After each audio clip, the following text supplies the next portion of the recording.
Halo guys, halo teman-teman. Di sini perkenalkan nama saya Rosutul Ila dari kelas 4 PGMIC. Nah, di sini saya akan membagikan cara bagaimana menghitung sebuah data menggunakan SPSS. Nah, langsung saja kita ke nomor 1. Yang pertama itu seorang peneliti melakukan penyebaran angket kepada 32 responden yang dibagi menjadi 4 kelompok, yaitu A, B, C, dan D. Nah, keempat kelompok tersebut nantinya akan diperlakukan dengan perlakuan yang berbeda-beda. Bantulah peneliti tersebut untuk membuktikan bahwa keempat kelompok tersebut berasal dari kelompok yang homogen dan normal. Berikut data yang diperoleh peneliti tersebut. Ada kelompok A, ini data-datanya, kelompok B, ini data-datanya, kelompok C, dan kelompok D.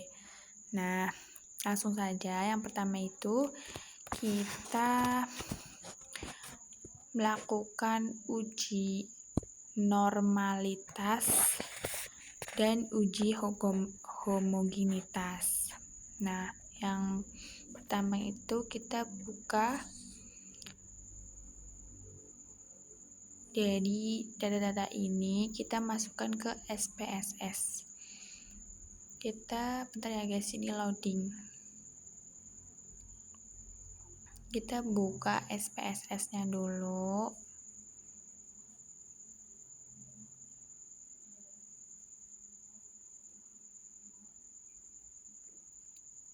Maaf ya guys, ini loading sebentar.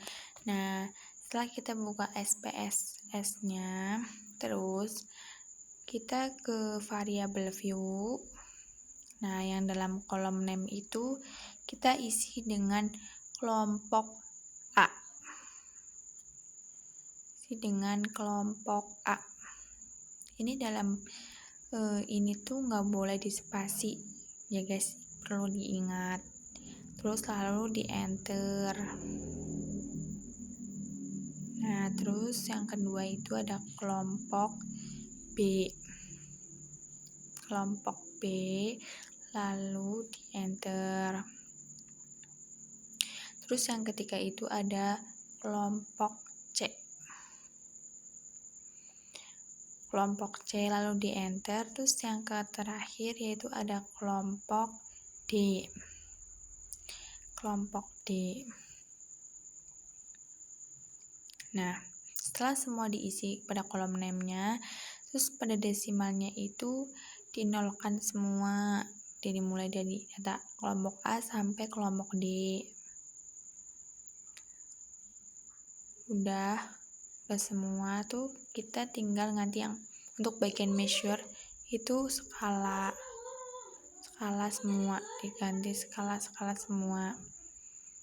Ya udah, terus habis itu kita kembali ke data view. Nah, kan udah seperti ini nih, kita tinggal nyalin data-data yang tadi udah disediakan. Kita kembali ke Word. Nah, ini kita copy di data kelompok A sampai data kelompok D. Kita copy. Terus kita kembali lagi ke data view, kita salin datanya lalu tempel. Nah, ini udah semua, kita masukin datanya. Terus setelah itu kita akan uji normalitas. Jadi data-data tersebut yang pertama itu analis, terus deskripsi statistik, terus explore, terus diklik. Semua data dari kelompok A, B, C, dan D itu dimasukkan ke dependent list. A, B, C, dan D. Nah, setelah dimasukin semua, lalu diklik plots, terus yang uji normalitinya dicentang, lalu continue, lalu oke. Nah, tunggu muncul hasilnya. Nah, setelah muncul hasilnya, kita ke lihat tabel yang test of normality. Lalu kita copy, terus langsung paste ke Word bawah. Kita tulis dulu jawaban.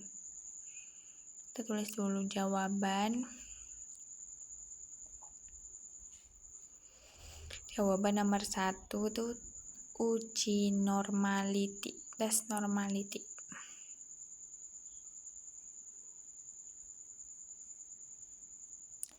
Terus kita tempel yang tadi tabelnya ya, terus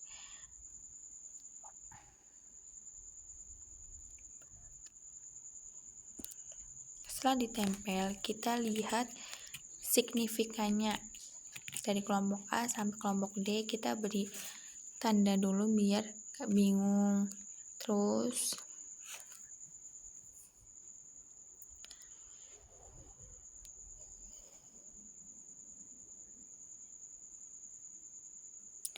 kita tulis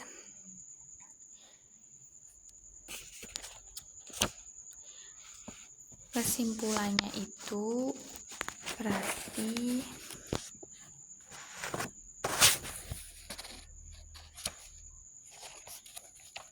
apabila signifikan lebih dari 0,05 itu normal.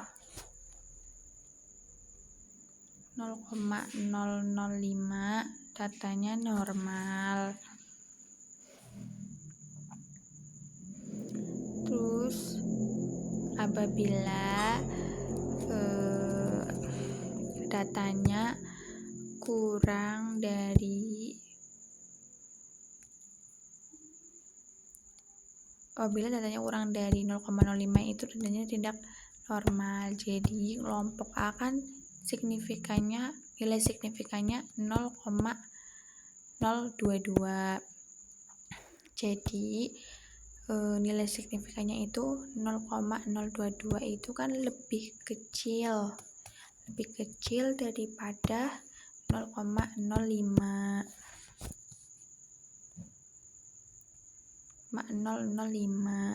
Jadi datanya tidak normal.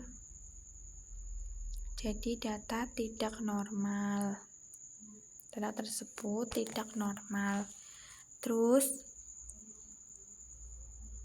kita tinggal cek yang kelompok B. Kelompok B itu mempunyai nilai signifikan 0,403.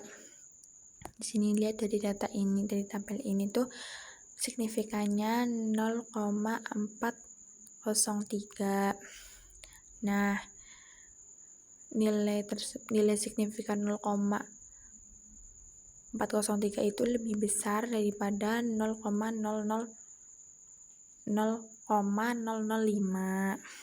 Jadi 0,005. Jadi data tersebut itu normal. Terus yang kelompok C itu dilihat dari data teks normality mempunyai nilai signifikan itu 0,112.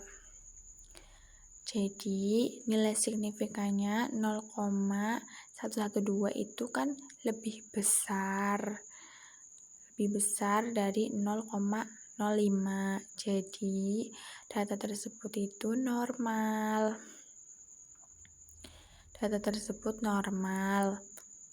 Terus tinggal yang kelompok D. Nah, dari data tabel tes normality tersebut, nilai D itu mempunyai signifikan 0,0116. Jadi nilai signifikannya 0,0116 itu lebih kecil daripada 0,05. Jadi data tersebut itu tidak normal.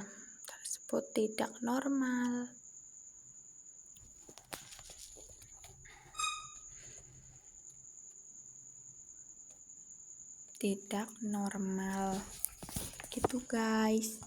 Terus karena dari data tersebut itu, bentar ya guys, ini loading. Nah, karena dari data tersebut tuh ada data yang normal dan ada data yang tidak normal, maka kita uji kembali dengan uji homogenitas. Nah, dalam uji homogenitas itu menggunakan uji F, yaitu uji Leven. Nah, ini masih menggunakan data yang tadi, kembali ke SPSS. Kita langsung ke variable view. Kita tulis yang kolom name itu uji Leven. Kita tulis uji Leven. Kita tulis uji Leven. Nah, yang kedua itu lalu di enter. Yang kedua itu ada kelas Leven.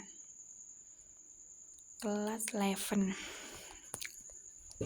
Nah, untuk desimalnya, bentar guys, ini dia dulu. Berarti uji F. Uji Leven.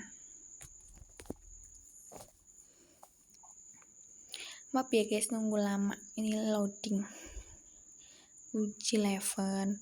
Lalu bagian desimalnya itu dinolkan semua dari uji Leven sama kelas Leven. Terus bagian value yang kelas Leven itu diubah. Value 1 itu buat label kelompok A. Terus habis itu di ADD. Terus value 2 buat kelompok B. Terus kan kelompok B. Terus value 3 itu buat kelompok C. Terus di ADD, terus yang terakhir itu ada value 4 buat kelompok D. Nah, setelah selesai semua, lalu klik OK. Nah, setelah selesai, kita tinggal mengubah measure-nya. Yang uji kelas itu diubah menjadi skala. Terus yang kelas 11 itu diubah menjadi nominal. Nah, setelah selesai semua, kita pindah ke data view. Nah, dalam data view itu udah kayak gini. Udah ada tulisannya.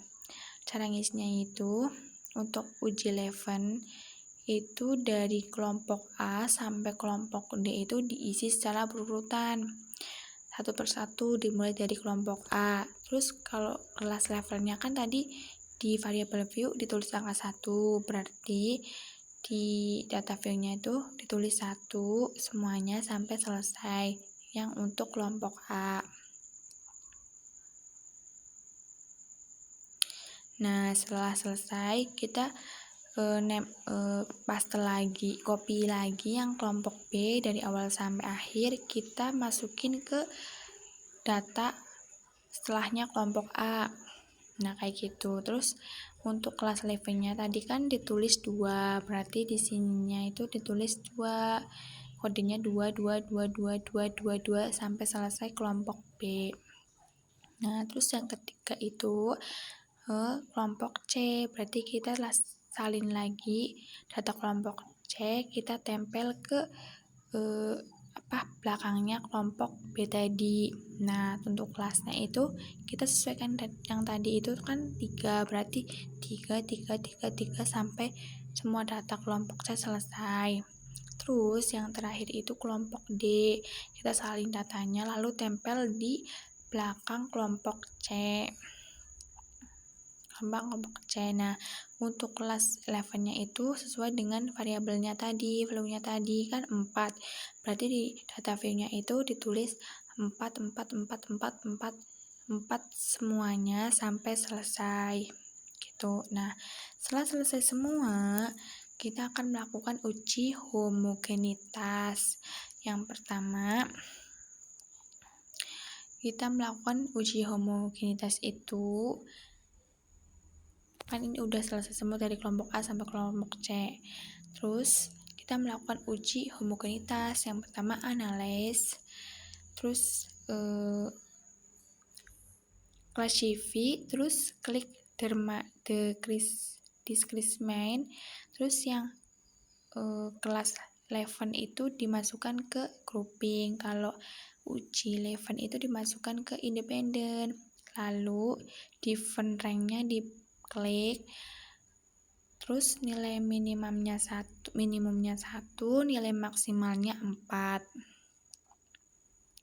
Terus continue, terus ke statistik, kita klik statistik, terus checklist blok M-nya, terus continue, oke.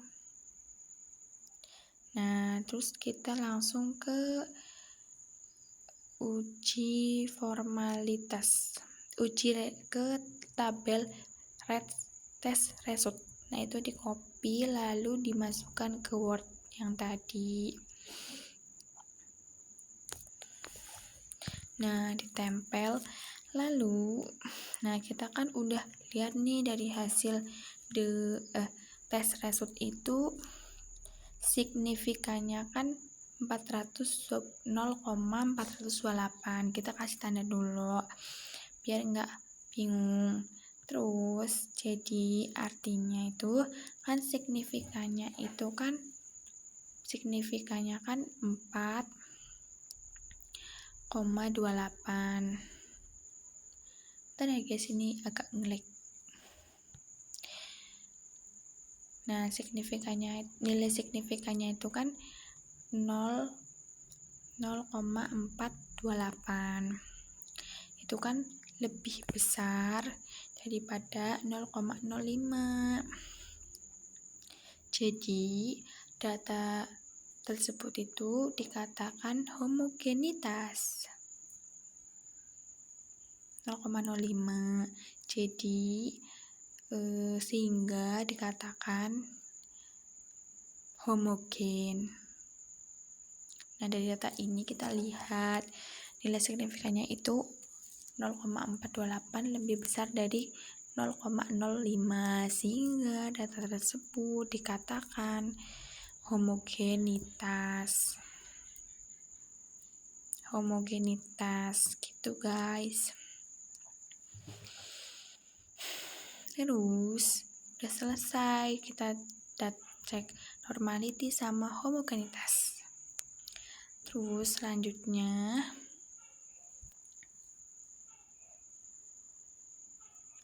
cek homogenitas sama cek normalitas. Nah, di sini kita cek homogenitas dan normalitas. Terus selanjutnya sebenarnya guys ini agak ngelag. Nah, selanjutnya itu kita ke nomor 2. Berdasarkan nomor 1, apakah terdapat perbedaan dari keempat kelompok tersebut dan nilai alfa 5%-nya itu bagaimana kesimpulan dari data tersebut, gitu soalnya. Nah, kalau nomor 2 ini masih keterkaitan dengan nomor 1. Jadi, kita kembali ke SPSS dengan data yang sama. Terus, kita langsung aja cari kesimpulannya.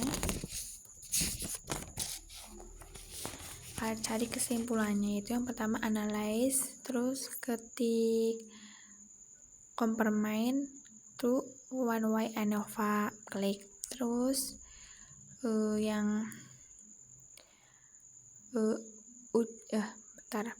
yang uji 11 itu kita masukkan ke dependent list, terus yang kelas 11 itu kita masukkan ke faktor.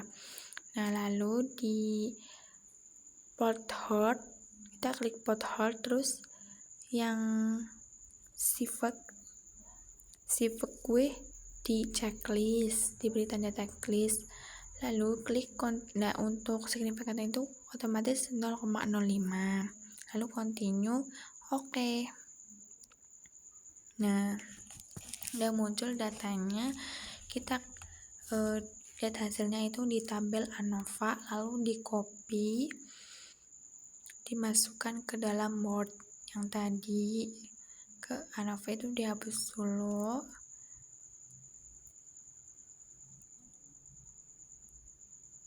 Nah, yang satunya dihapus ya, itu kan ada 2 dihapus. Nah, kita lihat dari ini itu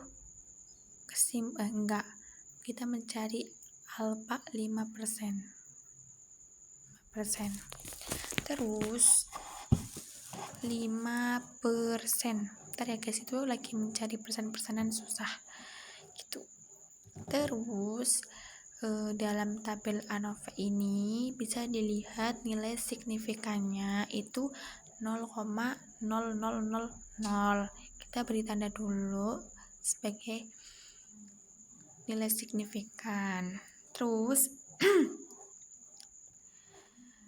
jadi kesimpulannya itu nilai signifikan jika lebih besar dari 0,05 maka nilai tersebut tuh HO-nya diterima. Maka data tersebut HO-nya diterima. Dan apabila maka data tersebut H0-nya itu diterima. Terus dan apabila jika nilai signifikannya itu kurang dari 0,05 maka data tersebut itu H0-nya ditolak gitu. Itu sekedar info, ditolak. Jadi hasil dari tabel ANOVA ini kan nilai signifikannya kan 0,000. Jadi di sini nilai signifikannya itu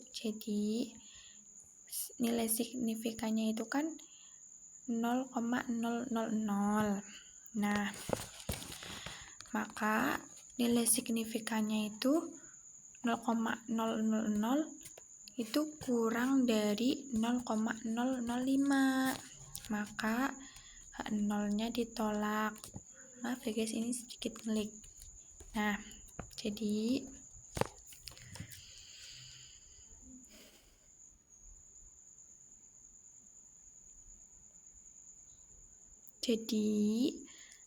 dari hasil dari tabel ANOVA ini nilai signifikannya itu kan 0,0000. Nah, maka nilai signifikannya itu 0,00 ini lebih kecil daripada 0,05.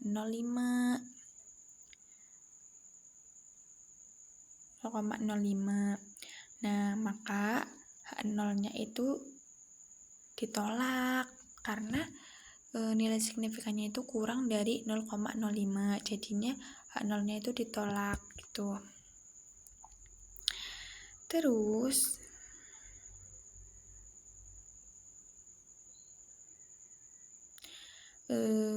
dari hasil ANOVA itu dapat disimpulkan bahwa keempat kelompok tersebut itu memiliki rata-rata nilai yang berbeda.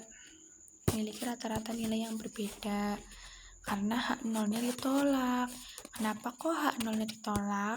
Karena mempunyai nilai yang signifikan itu 0,000 itu kurang dari 0,05 gitu. Jadi H0-nya ditolak gitu. Terus selanjutnya kita kembali lagi ke data SPSS yang tadi ini. Nah, kita lihat dari data yang multi compression. Kita copy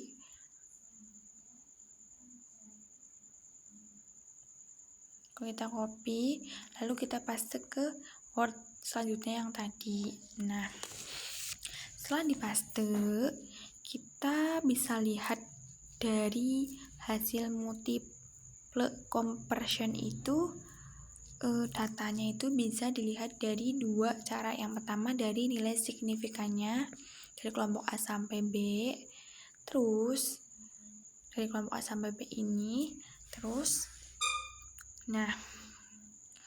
jika dilihat dari signifikannya itu kan signifikan dari kelompok A kelompok B kan 0,00, maka jadi gini, signifikannya itu kan nilai signifikan jika lebih kecil dari 0,05 maka perbedaan nilai itu tidak signifikan gitu. Tapi jika nilai signifikannya itu lebih besar dari 0,05 itu tuh datanya signifikan gitu. Nah, jika lebih kecil nilai signifikannya lebih kecil dari 0,05 itu maka perbedaan nilainya itu tidak signifikan. Tapi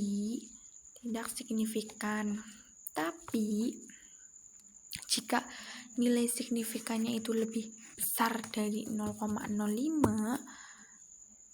itu tuh datanya signifikan gitu.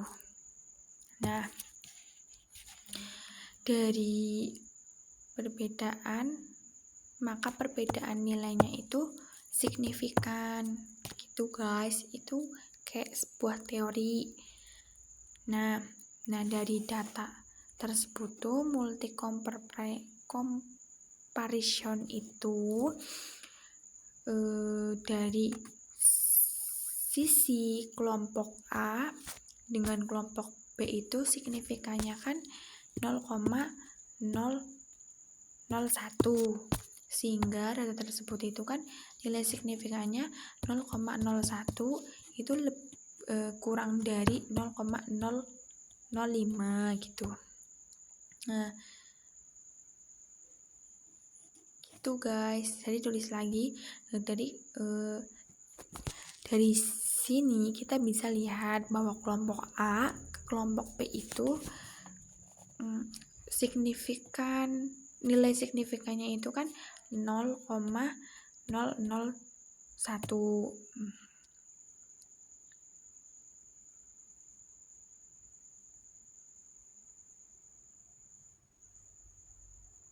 Kan 0,01 nilai signifikannya 0,001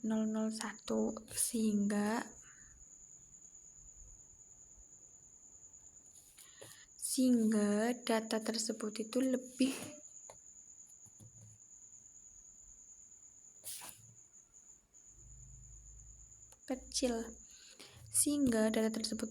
kecil dari 0,05. Jadi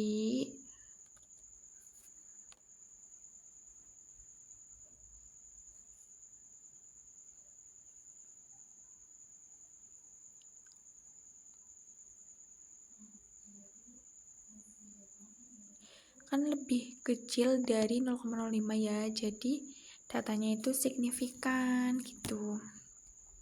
Begitupun selanjutnya sampai dari data dari kelompok D ke kelompok C gitu. Nah,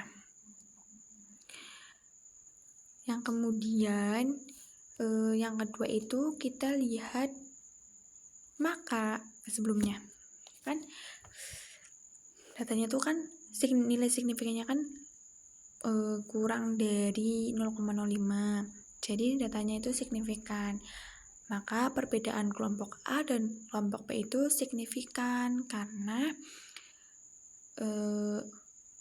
nilai signifikannya itu kan 0,001 itu lebih kecil dari 0,05.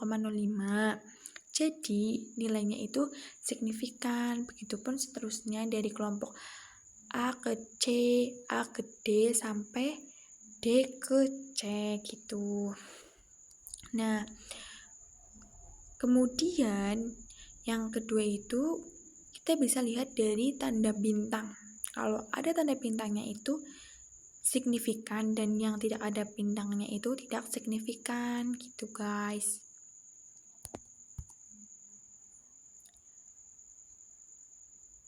Nah, kita tulis di sini.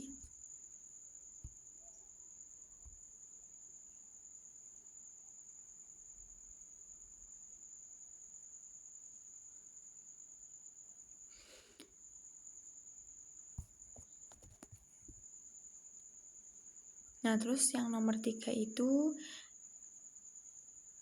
mahasiswa akhir dari jurusan MPI sedang melakukan penelitian dengan judul hubungan antara faktor-faktor kepemimpinan dan regresi mahasiswa dalam konteks manajemen dependen dan independen, serta berikan persamaan regresinya. Nah, kita tuh disajikan data faktor-faktor kepemimpinan dan regresi mahasiswa. Kita mencari uji regression. Kita ke SPSS. Nah, yang pertama itu variable view. Nah, dalam kolom name ini kita tulis faktor-faktor kepemimpinan itu variabelnya X. Kita tulis faktor-faktor kepemimpinan itu menggunakan variabel X.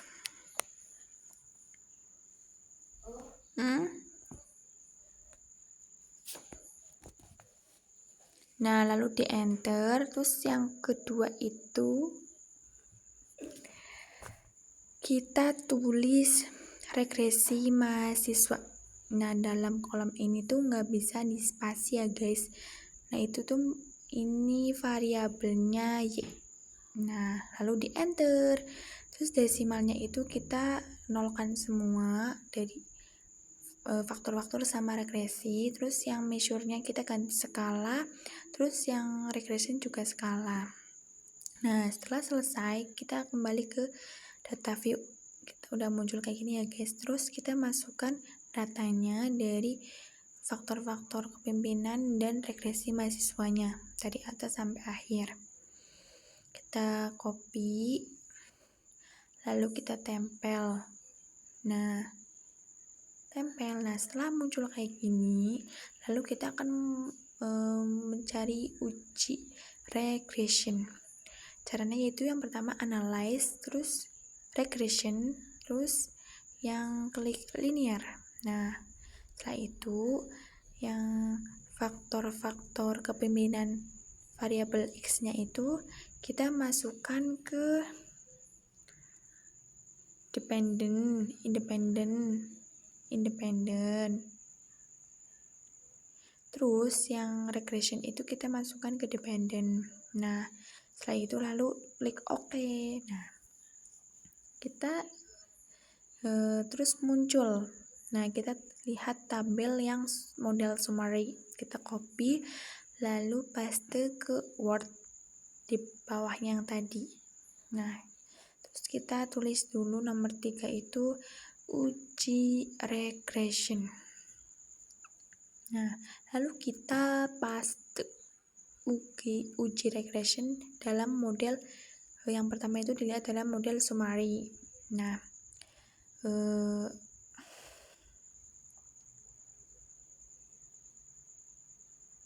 yang pertama kita lihat dari R-nya.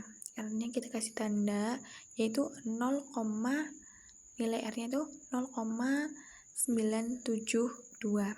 Nah, jadi kita bisa dibaca di sini tuh nilai hubungannya itu kan 0,972.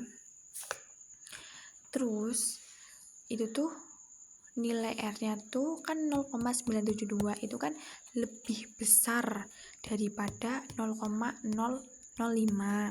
Nah, jadi nilai R-nya itu ada kolerasinya, ada hubungannya antara faktor-faktor kepemimpinan dan regresi mahasiswanya.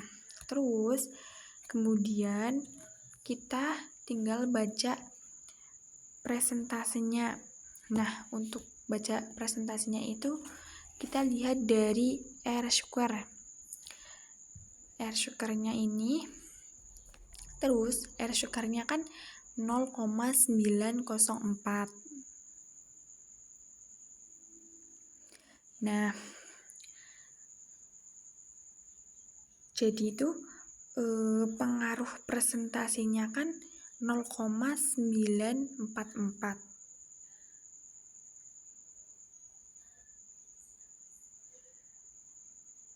atau 94. Kita kasih tanda dulu R-square-nya itu kan presentasinya kan 0,944. Itu tuh sama aja dengan 94,4%. Gitu guys, 4%.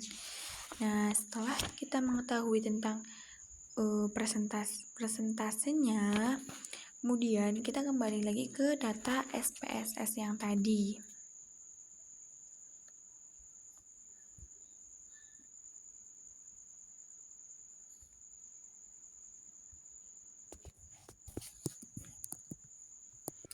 Nah, setelah dipaste, ditempel tabel ANOVA-nya, kita bisa lihat nilai signifikannya kan itu 0,0000. Jadi nilai signifikannya kan 0,000 itu kan lebih besar lebih kecil dari 0,005. Nah, berarti datanya itu berpengaruh. Datanya itu berpengaruh antara variabel X dan variabel Y gitu. Nah, setelah kita melihat nilai yang signifikan, selanjutnya itu kita melihat nilai F-nya. Nah, nilai F-nya itu kita kasih tanda dulu biar udah dipahami. Terus nilai F-nya itu kan sebesar 303,858. Nah, gitu guys, mencari nilai signifikan sama nilai F. Terus kembali lagi, selanjutnya kita kembali lagi ke hasil SPSS. Selanjutnya kita copy yang tabel koefisien. Kita copy, lalu kita tempel ke bawah tabel yang ANOVA tadi. Nah, dari tabel koefisien ini, di sini kita itu mencari nilai A dan B. Nah, nilai A dan B. Nah, nilai A-nya itu kita dapatkan dari tabel koefisien tersebut. Nah, bisa dilihat dari yang data B, yaitu kita diberi tanda dulu sama dengan tuh 14,872. Terus nilai B-nya juga kita kasih tanda warna hijau. Nilai A-nya itu sama dengan 14,872. Sedangkan nilai B-nya 1000,125. Nah, setelah kita menentukan nilai A dan nilai B, kemudian kita menentukan nilai Y-nya. Nilai Y. Nah, nilai Y. Nah, itu salah ya guys, tipe. Nah, untuk menentukan nilai Y itu sama dengan A ditambah BX. Nilai Y sama dengan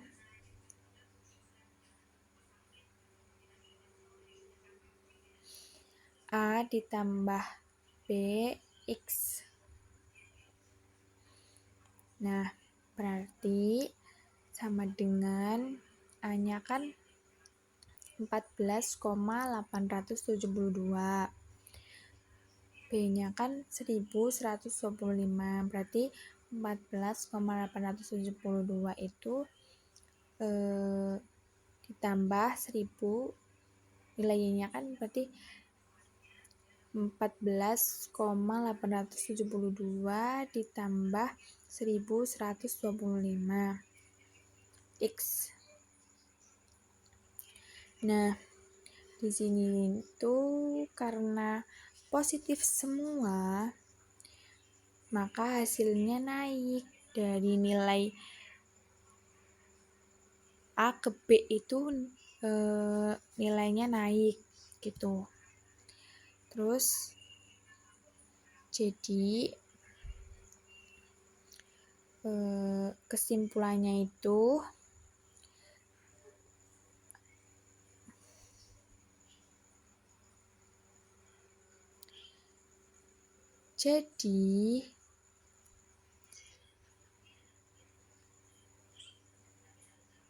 jika hasilnya naik,